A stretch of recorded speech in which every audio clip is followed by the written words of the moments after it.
Friends, welcome back to my channel Sivari traders. Soumya சௌமியா சிவபிரகாஷ் பேசுகிறேன்.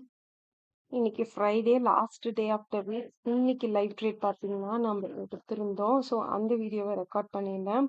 இன்னைக்கு பார்த்தீங்கன்னா இந்த வீக்கில் மோஸ்ட்டாக பார்த்தீங்கன்னா கண்டினியூஸாக எல்லா ட்ரேட்ஸுமே ரெக்கார்ட் பண்ணி உங்களுக்காக போட்டிருக்கேன். ஸோ இப்போ ஆர்டர் புக் பார்த்துக்கோங்க, லேட்டரான இதை பற்றி டிஸ்கஸ் பண்ணுவோம். நான் வந்து ஒரு பையிங் ட்ரேட் தான் எடுத்திருக்கேன். ஸ்பாட் சார்ட்டில் நான் எந்த ஒரு இண்டிகேஷன் மார்க் பண்ண முடியல. நான் ஆல்ரெடி சொன்னது தான், லைவ் ட்ரேட்ஸ் எடுக்கும்போது நம்ம ட்ரேடை மேனேஜ் பண்ணுறதே கஷ்டமாக இருக்கும். ஸோ ஜஸ்ட் ரெக்கார்டிங் ஆன் பண்ணியிருந்தேன்.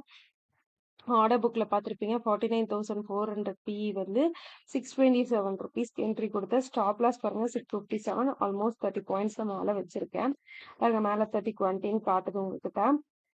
இதுதான் வந்து ஆப்ஷன் சார்ட்டு, இது ஸ்பாட் சார்ட். ஸ்பாட் சார்ட்டில் பார்த்தீங்க அப்படின்னா அந்த கிரீன் கேண்டில்ல நம்ம பையிங் என்ட்ரி கொடுத்தாச்சு. லாஸ்ட்டாக இப்போ ரன் ஆகிட்டு இருக்கு இல்லைங்களா, 0.6 செகண்ட்ஸில் அந்த பையிங் கேண்டில் கொடுத்தாச்சு. பையிங்க்கு பெரிய லாஜிக்னா பையிங் இன்னைக்கு மார்னிங் செல்லிங் பார்த்தீங்கன்னா மார்க்கெட் எடுத்த உடனேலேருந்து ரெஃபர் பண்ணி பாருங்க. நான் சார்ட்டை மூவ் பண்ண முடியல. ஃபர்ஸ்ட் ஆரம்பிச்சதுலேருந்தே மார்க்கெட் வந்து செல் ஆஃப் தான். எங்கேயுமே ஒரு செல்லருக்கு என்ட்ரி கொடுக்கல. சிம்பிள் லாஜிக் யோசிச்சிங்கன்னா தெரியும். ஒரு செல்லருக்கு என்ட்ரி கொடுக்காத கேண்டில்ஸ்ல நீங்களா போய் ஜம்ப் பண்ணீங்க ட்ரேட்ஸ்ல அப்படின்னா கண்டிப்பா ஸ்டாப் லாஸ் தான் வாங்குவீங்க. ஸோ எனிவேர் எப்பவுமே நல்லா தெரிஞ்சுக்கோங்க, எங்க என்ட்ரி லெவல்ஸ் கொடுக்குதோ அந்த சைடில் தான் நம்ம என்ட்ரி எடுக்க முடியும்.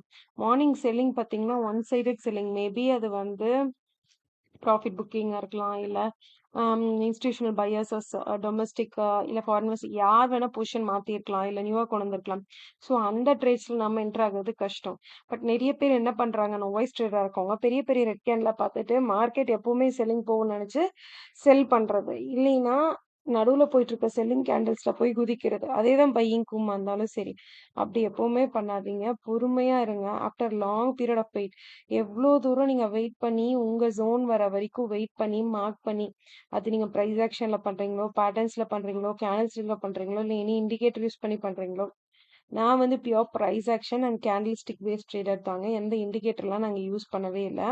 அந்த லைன்ஸ் எல்லாம் நான் உறைஞ்சிருக்கிறது எல்லாமே சும்மா நானாக உறைஞ்சி வச்சிருக்க லைன்ஸே தவிர அது எந்த இண்டிகேட்டர் கிடையாது. ஜஸ்ட் டூல் பாக்ஸ் லெஃப்ட் சைடில் பார்த்தீங்கன்னா தெரியும், ஹரிசான்டல் லைன், ஹரிசான்டல் ரேன் இருக்கும். அதை வச்சு நானாக மார்க் பண்ணியிருக்கேன் என்னோட ரெஃபரன்ஸ்க்கே தவிர இது full and full price action தான். ப்ளஸ் கேண்டில் ஸ்டிக் பேட்டர்ன்ஸ் நானாக வந்துட்டு ப்ரைஸ் ஆக்ஷன் பேஸில் ஒரு கேண்டிலையும் ரீட் பண்ணி அப்சர்வ் பண்ணுறதை வச்சு நான் பண்ணியிருக்கிறது தான்.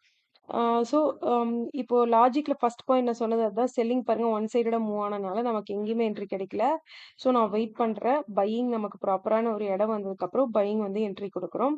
எல்லா நாளும் ஒரே மாதிரி ஆஃப் என்ட்ரி கிடைக்காது. நம்ம ஒவ்வொரு இடத்துல எடுக்கிற மாதிரி இருக்கும். சில நாள் மிஸ் அவுட்ஸ் ஆகிருக்கும். ஸோ ரீஎன்ட்ரி எங்கேயாவது கிடைக்கலாம். சில நாள் மிஸ் அவுட் ஆகிட்டா ரீஎன்ட்ரியே கிடைக்காது.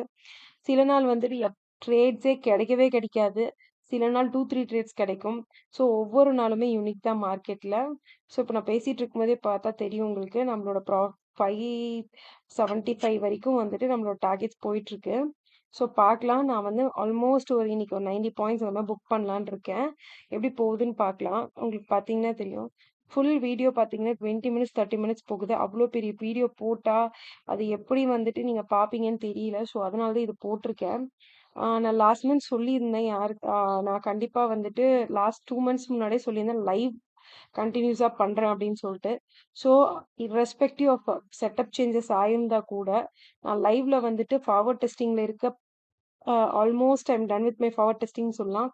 அந்த செட்டப்ஸ்லேயே நான் லைவ் ட்ரேட்ஸ் உங்களுக்காக ரெக்கார்ட் பண்ணி போடுறேன்.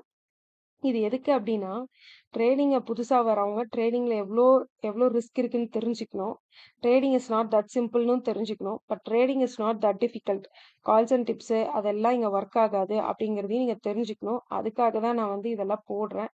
யாரையும் நம்பி வந்துட்டு ஏமாந்துடாதீங்க. ஸோ இதெல்லாம் நீங்கள் தெரிஞ்சுக்கணும் மார்க்கெட்லங்கிறதுக்காக தான் போடுறேன். ஸோ இந்த பேசிகிட்டு இருக்க டைமில் பார்த்தீங்கன்னா ப்ராஃபிட் ஃபுல்லாகவே புக் ஆயிருக்கு. என்ன ப்ரைஸ்க்குன்னு பார்த்தீங்கன்னாவே தெரியும். 536 ருபீஸ்க்கு புக் பண்ணிட்டேன், 90 பாயிண்ட்ஸ். இந்த வீக் அவ்வளோதான். லேர்னிங் வீடியோஸ் இருந்தால் irrespective of profit or loss நான் கண்டிப்பாக உங்களுக்கு போஸ்ட் பண்ணுறேன். இந்த சீரீஸ் ஆஃப் லைவ் ட்ரேடிங் வந்து மேபி 1 or 2 months கண்டிப்பாக கண்டினியூ பண்ணுவேன். ஸோ இது எதுக்கு அப்படின்னா, நியூவாக வர ட்ரேடர்ஸ்க்கு வந்து நம்மளோட ஸ்டைல் ஆஃப் ட்ரேடிங் தெரிஞ்சுக்கணும். ஒரு ட்ரேடிங்கிறத பற்றி ஒரு பேசிக் நாலேஜ் இருக்கணும். ஏன்னா நிறைய இன்ஃப்ளூயன்சர் சோஷியல் மீடியாவில் தமிழ் லாங்குவேஜில் இருந்தாலும் எவ்வளோ பேர் லைவ் ட்ரேட் எடுத்து அதை வந்து அவங்களோட ப்ராஃபிட் இல்லை லாஸ் எதா வேணா இருக்கட்டும், அவங்களோட ஃபியர், அவங்களோட க்ரீட் எல்லாத்தையும் காட்டுறாங்கன்னு தெரியல. எல்லாருமே வந்துட்டு ஒரு கோர்ஸ் பேஸ், செட்டப் பேஸ்லேயே பேசுகிறாங்க. பட் நான் அதை வந்து ப்ரொமோட் பண்ண விரும்பலை. ஏன் கண்டிப்பாக வந்துட்டு லேர்னிங் பண்ணணுன்னா நீங்கள் லேர்னிங் கர்வ் கம்மி பண்ணணுன்னா கோர்ஸ் கற்றுக்கலாம், தப்பில்லை. நான் அதையும் சொல்கிறேன். நானும் கண்டிப்பாக வந்துட்டு கண்டக்ட் பண்ணும்போது உங்களுக்கு இன்டிமேட் பண்ணுறேன்னு சொல்லியிருக்கேன். பட் ஸ்டில் அதை தாண்டி ஒரு சைக்காலஜி உங்களுக்கு ஸ்ட்ராங்காக இருக்கணும் ட்ரேடிங் பண்ணணுன்னா. ட்ரேடிங் வந்து இஸ் நாட் தட் ஈஸி. அதே மாதிரி இட்ஸ் நாட் தட் டிஃபிகல்ட். அது ஒரு பிஸ்னஸ், ஓகேங்களா? ஸோ அதனால தான் இந்த வீடியோ வந்துட்டு நான் ரெக்கார்ட் பண்ணும்போது கண்டிப்பாக உங்களுக்கு சொல்லணும்னு நினச்ச ஒரு விஷயம் இது. ஸோ நீங்கள் இந்த இந்த சீரீஸில் நீங்கள் கற்றுக்க வேண்டிய ரொம்ப இம்பார்ட்டன்ட் விஷயம் அதுதான். நான் திரும்ப திரும்ப அதுக்கு தான் இன்சிஸ்ட் பண்ணுறேன். என்ன ப்ராஃபிட் வருது, என்ன லாஸ் வருதுங்கிறத பார்க்காதீங்க. என்ன மைண்ட் செட்டில் எடுக்கிறேன், ஒவ்வொரு நாளும் என்ன டைமிங்கில் எடுக்கிறேன், எவ்வளோ கேண்டில் ஸ்டிக்ஸ் வெயிட் பண்ணுறேன், ப்ராஃபிட் வந்தாலும் நான் அதே மைண்ட் செட்டில் இருக்கேன், லாஸ் வந்தாலும் எத்தனை ட்ரேட் திரும்ப எடுக்கிறேன்னா. ஸோ இந்த மாதிரியான டிசிப்ளினரி ஆக்டிவிட்டீஸ், நான் எவ்வளோ ப்ராஃபிட் புக் பண்ணுறேன், இதெல்லாம் தெரிஞ்சுக்கோங்க. இந்த சின்ன சின்ன விஷயங்கள் தான் உங்களை ட்ரேடர் ஆக்கும். நானும் இப்படி தான் நிறைய பேர்கிட்ட நிறைய திங்ஸ் அப்சர்வ் பண்ணி இன்றைக்கி இந்த அளவுக்கு ட்ரேடிங்கில் வந்துட்டு கற்றுட்ருக்கேன். ஓகே ஃப்ரெண்ட்ஸ், இந்த வீடியோ வந்துட்டு இவ்வளோ தான். ஸோ இந்த வீடியோ சீரீஸ் பிடிச்சிருக்கு, நான் சொல்கிற எஜுகேஷனல் பாயிண்ட்ஸ் பிடிச்சிருக்கு அப்படின்னா மறக்காமல் நம்மளோட சேனல் சப்ஸ்கிரைப் பண்ணிக்கோங்க. ப்ளஸ் இன்ஸ்டாகிராம் பேஜில் ஷிவாரி ட்ரேடர்ஸ்னு இன்ஸ்டாகிராம் பேஜ் இருக்குது, அதையும் வந்துட்டு கண்டிப்பாக ஃபாலோ பண்ணிக்கோங்க. அதுலேயும் ஆக்டிவாக போஸ்ட் போட ட்ரை பண்ணுறேன். Thank you friends. மறுபடியும் நான் வ்ளாகில் பார்க்கலாம். Until then thank you.